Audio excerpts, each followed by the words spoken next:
কি বলছিলেন? জয় শ্রীরাম। জয় শ্রীরাম। আপনি তৃণমূল প্রার্থীর কে?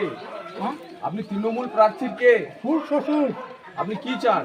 আমি চাই বিজেপি। বিজেপিকে চান? হ্যাঁ। কেন? হ্যাঁ, কেন? আমি বিজেপির কাছে আশা করছি অনেক কিছু।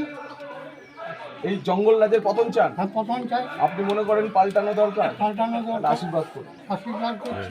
মা আশীর্বাদ করুন। ভারত মাতা কি জয় শ্রীরাম। হ্যাঁ, স্টার্ট করেছো? হ্যাঁ, নমস্কার, আমি সুপ্রিয় ব্যানার্জি বলছি, মুক্তিপুর থেকে প্রেমানন্দ ব্যানার্জির ছেলে, মানে আমাদের যে এমএলএ ক্যান্ডিডেট উতুদার সালা। হ্যাঁ, তো আমার বাবা যে কথাগুলো বলে ফেলেছে, আমার বাবার মানসিক অবস্থা একবারে ঠিক নেই।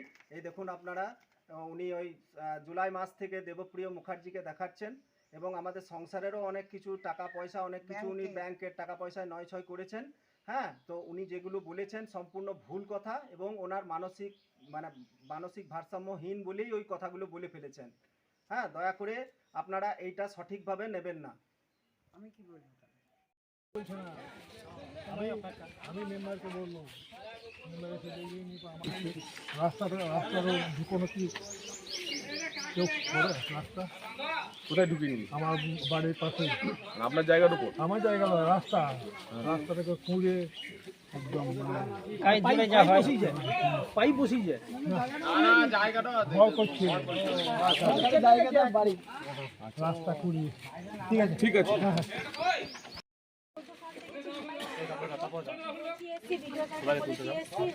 তৃণমূলকে বলেন এখানে? তৃণমূল নেতাদের বলেছেন? কিন্তু সেখানে তৃণমূলের নেতাদের বলেছেন?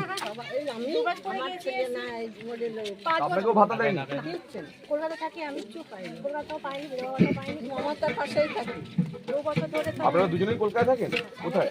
হাজরা মমতাদের বাড়ির পাশে। তাই? মায়ের নাম হলো স্বাস্থ্যসাথী কার্ড, 2 বছর হলো ভাই মারা গেল। দুর্ভাগ্য। আমার বাবা আর আমার ভাই 3 জন মারা গেল। আমার মাথার উপর তুমি কিচ্ছু পাননি সরকারের ছিল? কিন্তু দিদি তো 14 সাল থেকে আমি নিজে লড়াই করি, বাড়ি পাই, বাড়ি কত পরিবর্তন করুন, পরিবর্তন করুন, পাল্টানো দরকার। চাই বিজেপি সরকার, নরেন্দ্র মোদী বলুন। এবার পাল্টানো হবে। উন্নয়নের কান্ডারে জগন্নাথ চট্টোপাধ্যায় জিন্দাবাদ।